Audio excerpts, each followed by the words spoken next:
Hi అండి, నేను మీ సీత. ఈరోజైతే పుచ్చకాయ చేద్దాం అనుకుంటున్నానండి. పుచ్చకాయ చూడండి, ఈ పుచ్చకాయ పిల్లలకి ఇస్తే చాలా హ్యాపీగా తినేస్తారండి. బయట కొనేదానికన్నా మనం ఇంట్లోనే తయారు చేసుకుంటే ఎటువంటి కెమికల్స్ ఉండవండి. మనం మన ఇంట్లో చేసుకుని పిల్లలకే పెట్టుకోవచ్చండి. ఈ ఒక్క ఫ్రూటే కాదండి, చాలా రకం ఫ్రూట్స్ అన్నీ ఇలా చేసుకుని పిల్లలకి పెట్టుకోవచ్చండి. నేనైతే ఇందులో సేమియా వేసానండి. ఈ ఐస్లో ఇదైతే ప్లెయిన్గా చేశానండి. రెండు రకాలుగా చేశాను. ఇప్పుడు వీటికి కావాల్సిన పదార్థాలు ఏంటో చూద్దాం రండి. పుచ్చకాయ ముక్కలు, పంచదార, ఉడకబెట్టుకున్న సేమియా, వాటరు, మిక్సీ జార్ అండి. ఈ మిక్సీ జార్లో ఈ చిన్నగా కోసాను కదండి పుచ్చకాయ ముక్కలు. ఇప్పుడు వీటిని మిక్సీ జార్లో వేసుకుందామండి. మిక్సీ జార్లో వేసుకుని బాగా జ్యూస్ కింద ఆడేసుకుందాం. ఇప్పుడు షుగర్ వేసేద్దామండి.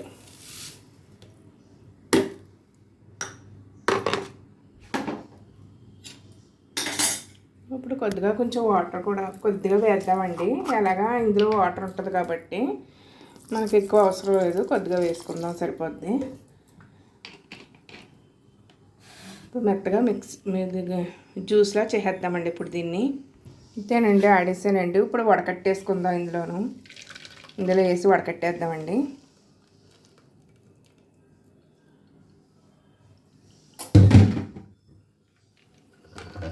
ఇలా వడకట్టేసుకుందామండి. మొత్తం జ్యూస్ అంతా కిందకు వచ్చేద్ది.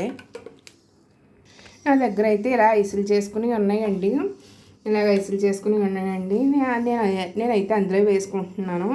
ఇందులో అయితే మామూలుగానే వేస్తున్నానండి. మామూలుగా అంటే సేమియా వేయట్లేదు. ఇలా ఫుల్ చేసేస్తాను ప్రతిదీ కూడా. మీ దగ్గర కూడా ఉంటే వేసుకోవచ్చండి. లేదంటే టీ గ్లాసులు ఉంటాయి కదండి, టీ గ్లాసుల్లో మనం వేసుకుని ఒక ఐస్ పుల్ల పెట్టేసుకుంటే సరిపోద్దండి. ఇలా ఫుల్ చేస్తానండి ప్రతిదీ కూడా. చిన్నపిల్లలు చాలా ఇష్టంగా తింటారు కదండి ఐస్లు. మనం బయట కొనేదానికన్నా మనమే ఇంట్లో తయారు చేసుకుని పెట్టుకుంటే బాగుంటుందండి. బయట అయితే రసాయనాలు ఇవి కలిపేస్తూ ఉంటారు.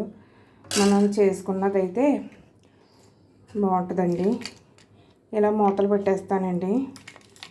మూతలు పెట్టేసి ఐస్ పెట్టిలో పెట్టేస్తాను. ఐస్ పెట్టిలో పెట్టేస్తే గడ్డగట్టేస్తుందండి. అప్పుడు తీసి ఇవ్వచ్చు. ఇది ఒక వేసానండి. ఇప్పుడు ఇందులో అయితే సేమియా అయితే వేస్తానండి. అడిగిని ఇందులో ఇలా సేమియా వేసుకుంటాను. ప్రతి దాంట్లో కూడా సేమియా వేస్తానండి. కొంచెం ఎక్కువగానే వేస్తానండి సేమియా. ఐస్ అంతటికీ వస్తుంది.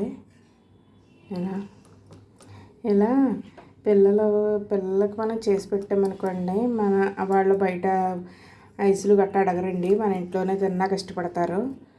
ఇలా మనం ప్రతిదీ కూడా మన పిల్లలకి ఇంట్లోనే చేసి పెట్టుకుందామండి. బయట దానికన్నా ఇంట్లో అయితేనే బాగుంటాయండి. చూడండి, సేమియా వేసాను కదండి. మొత్తం సేమియా అయితే మొత్తం అలాగా ఐస్ అంతటికీ వస్తుందండి. బాగుంటాయి కూడా. ఇలా ట్రై చేయండి. ట్రై చేసి నాకు కామెంట్స్లో చెప్పండి. ఇలా ఒక గంట సేపు మనం ఫ్రిడ్జ్లో పెట్టేసుకుంటే, 2 గంటలు పెట్టేసుకుంటే మనకి ఐసులు రెడీ అయిపోతాయండి. చాలా అంటే చాలా బాగుంటుందండి. ఇలా చల్లగా మనమే ఇంట్లోనే రెడీ చేసి పెట్టుకుంటే చాలా బాగుంటుంది కదండి. అంతేనండి. నేనైతే ఇప్పుడు ఈ ఫ్రిడ్జ్లో పెట్టేస్తానండి. నేనైతే ఇలా 2 గంటల తర్వాత తీసానండి. ఫుల్గా గడ్డలు కట్టేసినాయి. చూడండి ఐసులు ఎలా వచ్చినాయి. ప్లెయిన్ వేసాను కదండి, ఈ ప్లెయిన్ అండి. ప్లెయిన్ ఐసులు చూడండి. సేమియా వేసాను కదండి, ఇదిగోండి సేమియా ఐసులు అండి. నేను ఇలా ఇంట్లోనే చేసుకుని పిల్లలకు పెట్టుకుంటే ఈ ఒక్క ఫ్రూటే కాదండి, మనం ద్రాక్ష పళ్ళు చేసుకోవచ్చు, గ్రీన్ ద్రాక్ష చేసుకోవచ్చు, బ్లాక్ ద్రాక్ష చేసుకోవచ్చండి. అలాగే పుచ్చకాయ, ఇంకా అలా ఫ్రూట్లు ఏమన్నా ఆరెంజు, ఇలా అన్నీ చేసుకుని పిల్లలకు పెట్టుకోవచ్చండి. చూడండి ఐస్లు ఎంత బాగా వచ్చినాయో. పిల్లలు అడిగినప్పుడు అలా మనం ఒకటి ఇచ్చేయచ్చు. నా వీడియో కనుక మీకు నచ్చితే please subscribe my channel, like చేయండి, షేర్ చేయండి, కామెంట్ చేయండి. బాయ్ అండి. నెక్స్ట్ వీడియోలో కలుసుకుందాం.